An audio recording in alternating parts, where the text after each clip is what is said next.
Ralph here. Welcome to True Power Trumpet Fitness on this thrilling Thursday here in Connecticut. Strength, flexibility, and endurance for trumpet. $10. You can have it today. Anyway, let's get right to it. This thrilling Thursday.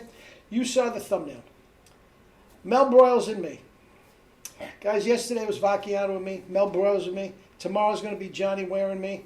Monday, you know what it's going to be. Jerry and me. Anyway, the most extraordinary trumpet player I've ever heard in my life. Anyway, let's get right to it. Let me honk a little bit and we'll talk about Mel.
Ace, we get paid the big bucks for loud and high. No question about it. But sometimes you got to lay down your sword and dagger and caress the baby.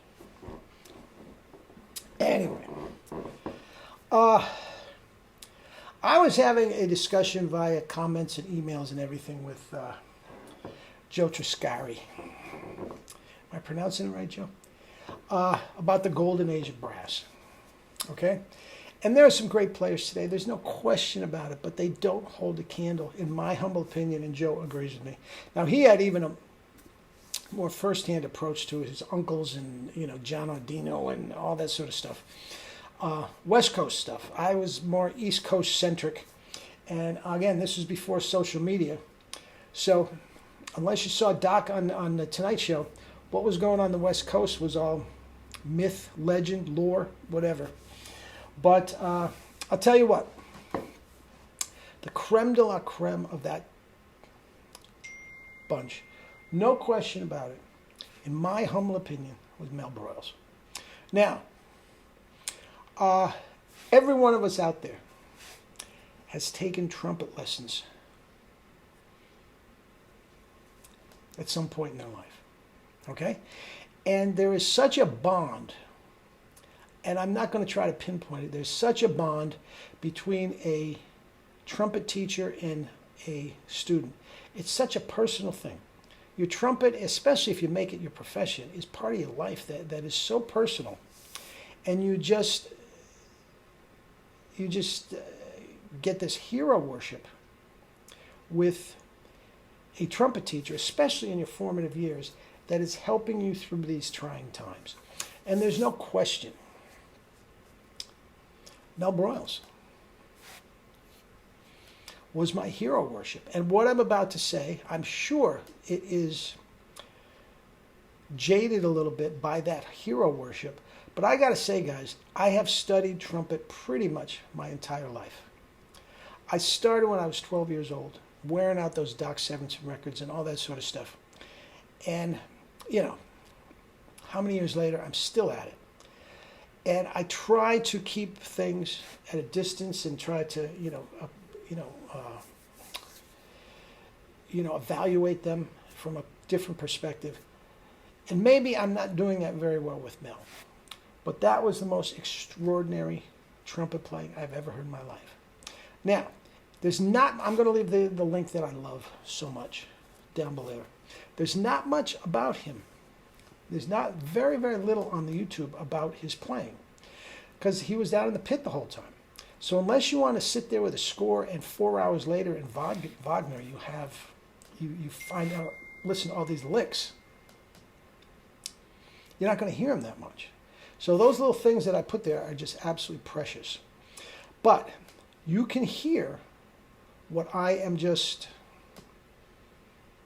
modeled myself after in that little lick. You can hear as a smaller trumpet, okay? And you can hear the fire in the tone, the center of tone, the brilliance, the pop. Oh my God, the pop.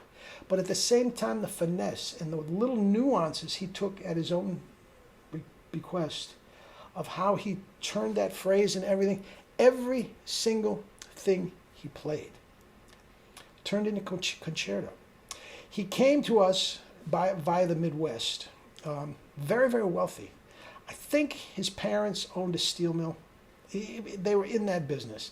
And the fact of the matter is, guys, throughout high school and his entire life, he had his own plane. Okay? Now, he was making top dollar at the Met, but you're not buying a plane as a grunt, trumpet player at the Met. You're just not. He grew up very, very wealthy. Okay? And during high school, he had a Jones for Stan Kenton. So he would get in his plane on weekends and fly around the country and sit in. Hang on. Sweets, I'm in the middle of a vid. Can I call you back? Absolutely. Love you. You know what? Don't bother. I'll talk to you after school. Okay, say hi to all the guys. Okay, love you. Love you. Bye-bye. She's the only one, and my daughter are the only ones I pick up for. Anyway, where were we? Flying around the country, sitting in with Stan Kenton. Now, how's that for privilege? Right? And just absolutely mesmerized by high notes. He wanted to be a screamer his entire life, and Lord knows he did it. So anyway, when I heard my first Maynard Ferguson concert, I went into Vacchiano. He didn't want to have anything to do with it. Go to Mel. Mel will know. Mel will know about how to get me high notes. I said, man, I just heard my Maynard Ferguson. Lynn Nicholson. Oh my God. I said, how do you play those high notes? And he took out his Bach trumpet and threw in his Doc Severinsen jet tone mouthpiece and played a double C that I still ringing in my ears. Guys, wherever you were in the country or the world, I'm sure you heard it. It was so strong. It was so brilliant. It was so centered. It was so easy. He says, is that what you mean, Ralphie? I said, yeah. He says, you got to play with a tight asshole. Well, that's all he had. He didn't have all the answers. He didn't have all the answers. But my God, what a player. And also, he came by the Midwest, but also West Point. He was in that just iconic trumpet section with Catarabic and Robert Nagel and just crazy, crazy stuff. But they had to learn all the bugle corps, the bugle calls at West Point. So we all had the lesson. I think it was junior year, usually the second year, he'd give you the bugle calls lesson. And he had them all written out in the most meticulous. Remember, this was before technology and everything. The most meticulous, gorgeous calligraphy you ever saw in your life. It was just breathtaking the way he wrote out all this stuff. But he played a couple for you. Now, if you think about it, that link down below, in itself is a bugle call. And you see what he did? I'm talking about the nuance. He could make a bugle call sound like a symphony orchestra. It was unbelievable. With all the double C's that would make Maynard blush. One of my favorite ones. We took our lesson in the bowels of the Metropolitan Opera. And I don't know if you've ever been to the Metropolitan Opera, and certainly down in the backstage and below the Metropolitan, but it's just this really intricate series of cavernous hallways and storage rooms and the whole 9 yards. And we're down there and reverberating like you're playing in St. Patrick's Cathedral. And oh my God, he comes in one day. He's got his hand behind his back. He says, Ralphie, Maurice Andre, that fat Frenchman. He says, probably the greatest trumper in the world. Maybe the greatest trumpet player that ever lived. But can he play the Brandenburg with one hand? Bum, bum, blah, da, da, da, da, and the G's just, I mean, poking holes in my head. That was Mel. A lot of the guys didn't like the personality. He was very, very flippant. He could be condescending. He could be tough. He didn't get nasty with me, I can honestly say. But and some of the guys didn't like it. But I couldn't get enough of it. Thus, the hero worship.